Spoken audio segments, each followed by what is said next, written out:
નમસ્કાર, નિર્માણ ન્યૂઝની વિશેષ રજૂઆત હોટ ટોપિક કાર્યક્રમ સાથે હું છું આપની સમક્ષ તનુ ખટીક। દર્શક મિત્રો, હોટ ટોપિક કાર્યક્રમમાં આપણે દરરોજ અલગ અલગ મુદ્દાઓ પર વાત કરતા હોઈએ છીએ। આજે વિશ્વ હિમોફિલિયા દિવસ છે અને આને લઈ ખાસ આપણે ચર્ચા કરીશું અને ચર્ચામાં આપણી સાથે એક ગેસ્ટ જોડાઈ ગયા છે। આપણી સાથે ઉપસ્થિત છે ડોક્ટર તૃપ્તિબેન બારોટ કે જેઓ ટ્રાન્સફ્યુઝન મેડિસિન કન્સલ્ટન્ટ છે। આપનું નિર્માણ ન્યૂઝ પર સ્વાગત છે। શરૂઆત કરીએ મેમ પહેલા તો શોની કે આજે વિશ્વ હિમોફિલિયા દિવસ છે। પહેલા તો લોકોને જાગૃત કરીએ કે હિમોફિલિયા શું છે અને તેના લક્ષણો કેવા હોઈ શકે। જી નમસ્કાર, હું તૃપ્તિ બારોટ, હું કન્સલ્ટન્ટ ટ્રાન્સફ્યુઝન મેડિસિન છું। આજે જેમ તમે વાત કરી, આજે 17 એપ્રિલ હિમોફિલિયા દિવસ તરીકે ઉજવવામાં આવે છે। આપણા દેશમાં હિમોફિલિયાની અવેરનેસ ખૂબ જ ઓછી છે। તો હું જેવી તમે રીતે કહ્યું કે હિમોફિલિયા શું છે, હિમોફિલિયા એક જીનેટિક ડિસઓર્ડર છે, બ્લીડિંગ ડિસઓર્ડર્સ છે, જેમાં ક્લોટિંગ ફેક્ટરની ડેફિશિયન્સી હોય છે। જેમાં આપણા બોડીમાં બહુ બધા ક્લોટિંગ ફેક્ટર્સ હોય છે તે ટાઈપના, જેમાં એક હિમોફિલિયાના ટાઈપ એકોર્ડિંગ જે ડેફિશિયન્સી હોય છે એમાં ઘણા ટાઈપ્સ હોય છે, જેમ હિમોફિલિયા એ, હિમોફિલિયા બી, હિમોફિલિયા સી, એ પ્રમાણે એમના પ્રકાર હોય છે। ઓકે, હિમોફિલિયા પર ખાસ વાત કરી રહ્યા છીએ આપણે, તો એના પ્રકારો પણ છે અને જો કોઈ વ્યક્તિને હિમોફિલિયા થાય છે તો તેના સિમ્પટોમ્સ શું હોઈ શકે। હિમોફિલિયામાં ક્લોટિંગ ફેક્ટર જે વાત કરી કે ડેફિશિયન્સી હોય છે, તો ઓબ્વિયસલી તેમાં ક્લોટિંગ હોય તો બ્લીડિંગ થવાના ચાન્સીસ બહુ વધી જાય છે। તો મોસ્ટલી પેશન્ટને બ્લીડિંગ થાય, સ્પોન્ટેનિયસ બ્લીડિંગ થાય, અને ઘણીવાર એવું થાય છે કે અંદર બ્લીડિંગ હોય તો સાંધાનો દુખાવો થાય। મોસ્ટલી જોઈન્ટમાં બ્લીડિંગ થવાના ચાન્સીસ વધારે હોય છે। સાંધામાં દુખાવો, હલનચલનમાં તકલીફ થાય, સોજો આવી જાય, ક્યારેક બ્રેઇનમાં બ્લીડિંગ થાય તો પછી એમને માથું દુખાવે, ઉલટી થાય, એવા બધા સિમ્પટમ્સ હોય છે। જી, ઘણીવાર એવું પણ થતું હોય છે કે દર્દીઓ જાતે દવા લઈ લેતા હોય છે, ઘરે એન્ટીબાયોટિક લેતા હોય છે। જો દુખાવો થાય છે તો આવા સમયે કેવી દવાઓ ન લેવી જોઈએ ખાસ તો? સૌથી પહેલા તો હિમોફિલિયામાં આપણે ફેક્ટર રિપ્લેસમેન્ટ થેરાપી આપીએ છીએ, જેમાં ફેક્ટરના રિપ્લેસમેન્ટ એમને ઇન્જેક્શન આપીએ છીએ। તો ઘરે દવા લેવી હોય, જો તમે ફેક્ટર તમને ખબર હોય કે મને હિમોફિલિયા છે અને હું ઇન્જેક્શન લઉં છું, તો તમે લઈ શકો છો, પણ તમે નજીકના હોસ્પિટલમાં તરત જ જઈને ઇન્જેક્શન લેવું એ તમારા માટે ફાયદાકારક છે। અને બ્લીડિંગ કરતા જૈસે મેડિસિન છે કે એસ્પિરિન છે, and non steroid anti inflammatory drugs like ibuprofen છે, ડોલો છે, આ બધી તમારે વિથઆઉટ ડોક્ટર કન્સલ્ટેશન ના લેવી જોઈએ, કારણ કે બ્લીડિંગના ચાન્સીસ વધારે છે, તે અવોઇડ કરવી જોઈએ। જી, અને આ બીમારીમાં બ્લીડિંગ થતું હોય છે ખાસ કરીને, તો કોઈ દર્દી હોય તો એને કસરત કે રમતગમત એમાં એ અગર રુચિ ધરાવતો હોય તો કઈ કઈ બાબતોનું ધ્યાન રાખવું જોઈએ? છે એમાં બ્લીડિંગના ચાન્સીસ એમાં વધારે હોય છે, તો આપણે લાઇટ એક્સરસાઇઝ, વોકિંગ કરી શકો છો, સ્વિમિંગ લાઇટ કરી શકો છો, યોગા કરી શકો છો, પણ જેમ છે બોક્સિંગ છે, રેસલિંગ છે, જેમાં જોઈન્ટને ઇન્જરી થવાના ચાન્સીસ હોય, એ એક્સરસાઇઝ અવોઇડ કરવી જોઈએ। જી, જેમ આપે પહેલા કહ્યું કે આ એક જેનેટિક બીમારી છે, તો કોઈ દર્દી હોય કે જેને આ બીમારી હોય છે હિમોફિલિયા, તો એના બાળકમાં આ બીમારી આવવાના કેટલા ચાન્સીસ છે? એમાં 100% ચાન્સીસ છે। માતા એક કેરિયર હોય છે, જે એક જીનેટિક ડિસઓર્ડર છે, માતા કેરિયર હોય છે, તો બચ્ચામાં થવાની સંભાવના પૂરી છે। તો આપણે એના માટે જીનેટિક કાઉન્સેલિંગ કરાવવાની જરૂર પડે છે। અને એની માટે કયા ટેસ્ટ કરાવવા જોઈએ? જેનેટિક ટેસ્ટ એવા કયા કયા કરાવી શકાય? સૌથી પહેલા તો પ્રેગ્નન્સીમાં અગર તમને ખબર હોય કે હું કેરિયર છું, તો પ્રીનેટલ ટેસ્ટિંગ, જીનેટિક ટેસ્ટિંગ અને જીનેટિક કાઉન્સેલિંગ હોય છે, એ બી તમારે કરાવવું જોઈએ। જી, અને બાળકોમાં ખાસ કોઈ સિમ્પટોમ્સ જોવા મળતા હોય, કોઈ લક્ષણો હોય હિમોફિલિયાના, તો બાળકો માટે કયા કયા ટેસ્ટ છે? બાળકો માટે સૌથી પહેલા તો બાળકને વારંવાર બ્લીડિંગ થતું હોય, જોઈન્ટમાં ચાલવામાં કોઈ તકલીફ હોય, દુખાવો થતો હોય, તો તરત જ ડોક્ટર પાસે જઈ અને ટેસ્ટિંગ કરાવવા જોઈએ। ટેસ્ટિંગમાં પછી એને ડાયગ્નોઝ કરવું પડે કે અર્લી ડાયગ્નોસિસ ટેસ્ટિંગ કરાવ્યા પછી તો એની પ્રોફાઇલેક્સિસ ટ્રીટમેન્ટ સ્ટાર્ટ કરવી જોઈએ।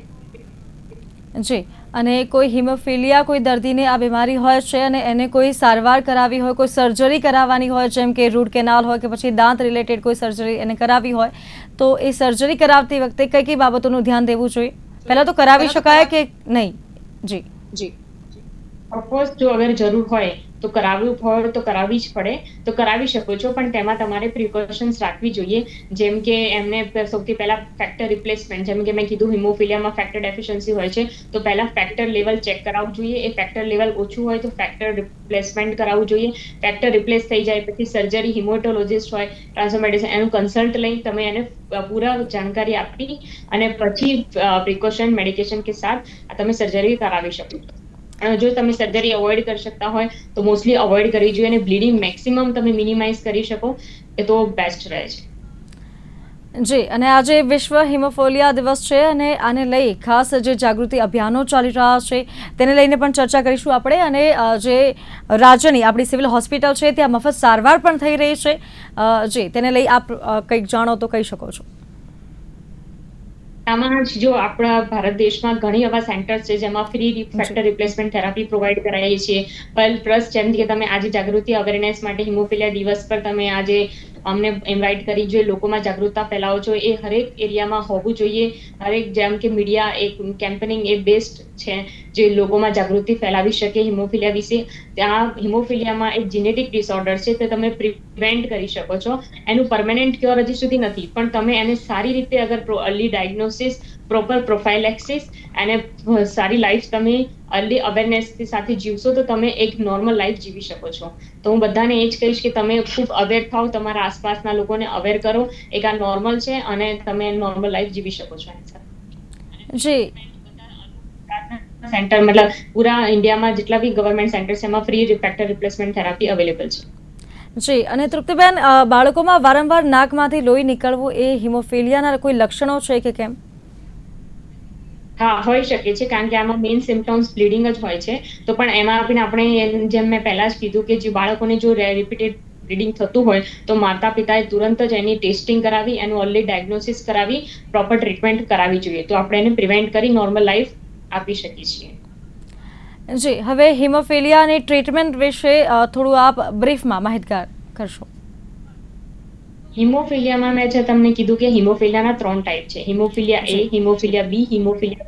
હિમોફિલિયા એ માં ફેક્ટર 8 ડેફિશિયન્સી હોય છે, હિમોફિલિયા બી માં ફેક્ટર 9 ડેફિશિયન્સી હોય છે, હિમોફિલિયા સી માં ફેક્ટર 11 ડેફિશિયન્સી હોય છે. હિમોફિલિયા એ સૌથી મોસ્ટ કોમન ડિઝીઝ છે. તો હિમોફિલિયા એ હોય તો અમે હિમોફિલિયા ફેક્ટર 8 અમે રિપ્લેસમેન્ટ કરીએ છીએ. તો મોસ્ટલી ફેક્ટર 8 રિપ્લેસમેન્ટ કરીએ છીએ. અગર હિમોફિલિયા બી હોય તો અમે પ્લાઝમા જે એફએફપી આપણે કહીએ છીએ એ અમે પેશન્ટને પ્રોવાઈડ કરીએ છીએ. અને હિમોફિલિયા સી જેમાં પણ આપણે factor plasma replacement therapy provide કરીએ છીએ. તો એ થેરાપી બધી જગ્યાએ અવેલેબલ છે. પ્લસ એની ટ્રીટમેન્ટમાં તમે મેડિકેશન્સ બી આપી શકો છો કે ડિસ્મોપ્રેસિન છે, ટ્રાઇનેક્ઝામિક એસિડ છે, એ સારી મેડિકેશન એ પ્રોફાઇલેક્સિસ ચાલતી હોય છે. તો આપણી મેડિકેશન બી આપી શકો છો. મેઇન તમારે મેડિકેશન એસ્પિરિન છે, એનસેડ્સ છે, એ બધી અવોઇડ કરવી જોઈએ જે બ્લીડિંગના ચાન્સીસ વધારે છે. બાકી treatment factor replacement therapy, factor injection છે જે તમને ઇઝીલી અવેલેબલ છે અને પ્રોપર ટ્રીટમેન્ટ સાથે તમે ડોક્ટરની એડવાઇસથી લઈ શકો છો. જી, અને તૃપ્તિબેન, ખાસ કરીને હિમોફિલિયામાં બ્લડ ક્લોટિંગ થતા હોય છે બોડીમાં, તેને લઈને શું કહેશો? બ્લડ ક્લોટિંગ ઓછું હોય છે કારણ કે જેમ મેં કીધું કે એમાં બ્લીડિંગ વધારે થાય છે. આમાં ક્લોટિંગ ફેક્ટરની ડેફિશિયન્સી હોય છે. તો ક્લોટના ચાન્સીસ બહુ ધીરું ક્લોટ. જી, અને ખાસ કરીને હિમોફિલિયાના દર્દીઓ કઈ કઈ બાબતોનું ધ્યાન દેવું જોઈએ? તો આજે ખાસ આપણે હોટ ટોપિક કાર્યક્રમમાં ચર્ચા કરી રહ્યા છે. વિશ્વ હેમોફિલિયા દિવસને લઈ આપણે ચર્ચા કરી રહ્યા છે અને હિમોફિલિયાના સિમ્પટોમ્સને લઈ પણ વાત કરી રહ્યા છે. આપણી સાથે અત્યારે ડૉક્ટર તૃપ્તિ બારોટ જોડાયેલા છે કે જેઓ ટ્રાન્સફ્યુઝન મેડિસિન કન્સલ્ટન્ટ છે, જે માહિતી આપી રહ્યા છે. અત્યારે એક ગંભીર જે હિમોફિલિયાની બીમારી છે, રક્તસ્રાવની આ બીમારી છે, અને તે જો કોઈ દર્દીમાં હોય છે તો તેમના બાળકમાં પણ આવવાના ચાન્સીસ છે. અને લઈ આપણે હોટ ટોપિકમાં ચર્ચા કરી રહ્યા છે. આપણી સાથે અત્યારે ડૉક્ટર તૃપ્તિબેન જોડાયેલા છે. જી મેમ, અત્યારે જે હિમોફિલિયાને લઈ આપણે ચર્ચા કરી રહ્યા છીએ, આમાં સિમ્પટોમ્સ ખાસ આપણે જાણવા જોઈએ જે લોકોને ખબર ન હોય. ખાસ કરીને બાળકોમાં આ બીમારી પણ વધુ પડતી જોવા મળતી હોય છે. હવે જે પ્રેગ્નન્ટ લેડી હોય છે કે જે મહિલા કે જેને આ બીમારી હોય છે તે જ્યારે ડિલિવરીના સમયે જાય છે તો ત્યારે કઈ કઈ બાબતોનું ધ્યાન દેવું જોઈએ? સૌથી પહેલા તો આપણે પ્રેગ્નન્ટ વુમનમાં જેવું કે બ્લીડિંગના ચાન્સીસ બહુ વધારે હોય છે. ઇવન ડિલિવરી ટાઈમે બી બ્લીડિંગના બહુ વધારે ચાન્સીસ હોય છે. તો ડ્યુરિંગ સારા બધા ટેસ્ટિંગ કરાવવાના હોય છે, ઇવન જીનેટિક કાઉન્સિલ બી કરાવવાનું હોય છે, કારણ કે જેવું આપણે પહેલા વાત થઈ કે બાળકમાં પણ થવાના ચાન્સીસ છે, તો એ આપણે કેવી રીતે પ્રિવેન્ટ કરી શકીએ. તો માતા અને બાળક બંનેને પ્રોપર ટ્રીટમેન્ટ આપવી જોઈએ, પ્લસ માતાને બી બ્લીડિંગથી વધારે સિરિયસનેસ ના આવે એના માટે proper during pregnancy factor level testing કરાવતું રહેવું જોઈએ. અગર ફેક્ટર લેવલ ટેસ્ટિંગ રેગ્યુલર થાય તો પ્રોફાઇલેસિસ આપણે ટ્રીટમેન્ટ બી એવી રીતે એને પ્રોવાઈડ કરી શકીએ છીએ. તો proper genetic counselling, genetic testing, prenatal testing એ બધું અને પ્રોપર પ્રોફાઇલેક્સિસ ટ્રીટમેન્ટ પ્રેગ્નન્સીમાં આપો તો પ્રેગ્નન્સીને આપણે બાળક અને માતા બંનેને બચાવી શકીએ છીએ. ફેક્ટર લઈ થોડું બ્રીફ કરજો. ફેક્ટર ઇન્જેક્શન જે આપવામાં આવતા હોય છે, ઘણા લોકોને તેના વિશે ખબર નથી, તેને લઈ શું કહેશો? જેમ આપણે વાત કરી કે મોસ્ટ કોમન છે હિમોફિલિયા ફેક્ટર 8, તો ફેક્ટર 8 મોસ્ટલી પ્લાઝમામાંથી બને છે.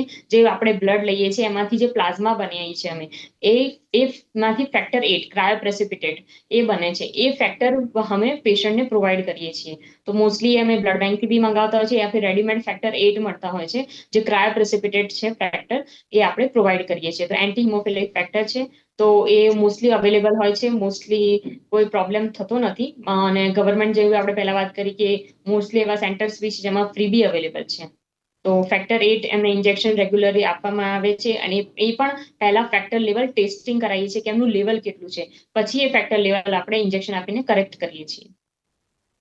માથામાં કોઈ ઈજા થાય કોઈ વ્યક્તિને, અથવા તો જે લોહી વહેતું હોય છે તે બંધ ના થાય, ત્યારે શું ધ્યાન રાખવું જોઈએ? એ બહુ જ સિવિયર ઇમરજન્સી કન્ડિશન છે. બહુ જ બ્લીડિંગ થાય તો પેશન્ટને સિરિયસ મતલબ કોઈ બી પ્રોબ્લેમ થઈ શકે છે. તો જેવું બ્લીડિંગ થાય, કંઈ પણ જેમ માથામાં ઇન્જરી થઈ ગઈ, કોઈ બી ઇન્જરી થઈ ગઈ, તો તરત જ આજુબાજુ નજીકના હોસ્પિટલમાં તરત જ એમને જવું જોઈએ.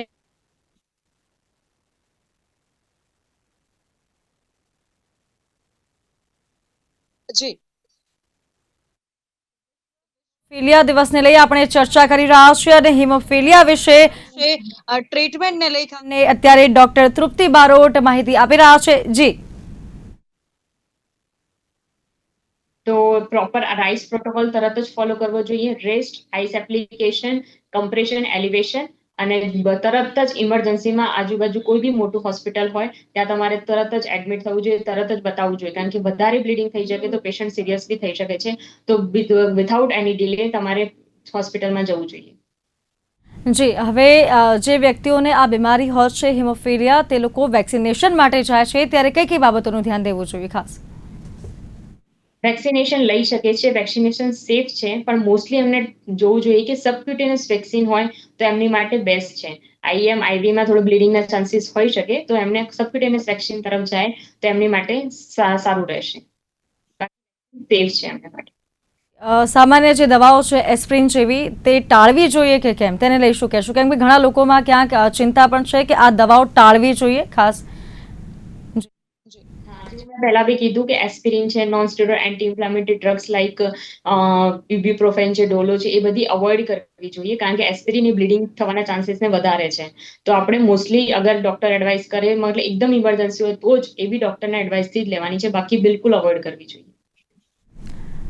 જી, આગળ ચર્ચા કરીએ તો ખાસ જે હિમોફિલિયા છે તે બીમારી હોય છે ત્યારે જે દીકરીઓ જ્યારે ક્યાંક જે માસિક સ્ત્રાવમાં હોય છે ત્યારે શું શું ધ્યાન રાખવું જોઈએ? સૌથી પહેલા તો proper food, proper diet, proper water intake, plus haemophilia જે મેં પહેલા તમને કીધું કે ફેક્ટર લેવલ કરેક્શન કરવું જોઈએ. અગર ફેક્ટર લેવલ ઓછું છે તો રેગ્યુલર તમારે ચેકઅપ ટેસ્ટિંગ કરાવવું જોઈએ કે મારું ફેક્ટર લેવલ કેમ છે. અગર એ ઓકે છે તો બરાબર છે, અગર નથી તો તમારે ફેક્ટર લેવલ કરેક્શન કરવું જોઈએ, કારણ કે બ્લીડિંગ મોસ્ટલી વધારે બી ક્યારેક થઈ શકે, ક્યારેક ઓછું બી થઈ શકે. તો બ્લીડિંગમાં વીકનેસ, એ બધા ચાન્સીસ, એના સિરિયસ સાઇડ ઇફેક્ટ્સ હોઈ શકે છે. તો factor level testing regular interval પર કરાવવું જોઈએ, અને ઓછું હોય લેવલ તો તમારે ફેક્ટર ઇન્જેક્શનથી કરેક્શન કરવું જોઈએ. જી, ખાસ આપણે ફિટનેસને લઈ અત્યારે વાત કરીશું હવે, કે જે શારીરિક પ્રવૃત્તિ હોય છે, કસરત કરવી હોય કે પછી વોકિંગ કરવું હોય, તેમાં બાળકો માટે કઈ રીતે સાવચેતી રાખી શકાય? કેમ કે બાળકોને તો રમવાનો શોખ હોય છે, સાંજ પડતા જ ભાગી જતા હોય છે બાળકો, તો બાળકોને જો આ બીમારી હોય છે તો તે કઈ રીતે ધ્યાન રાખી શકે?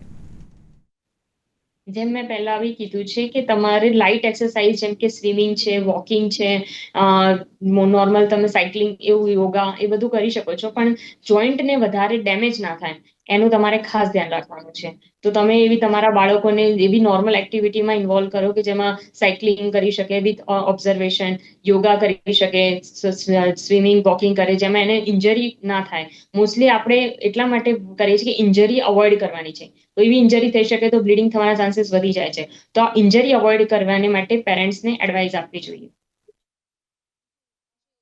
ખાસ જ્યારે હિમોફિલિયાને લઈ વાત કરી રહ્યા છો તો તેની માટે કોઈ નવી દવાઓ કે પછી કોઈ થેરાપી ઉપલબ્ધ છે કે કેમ?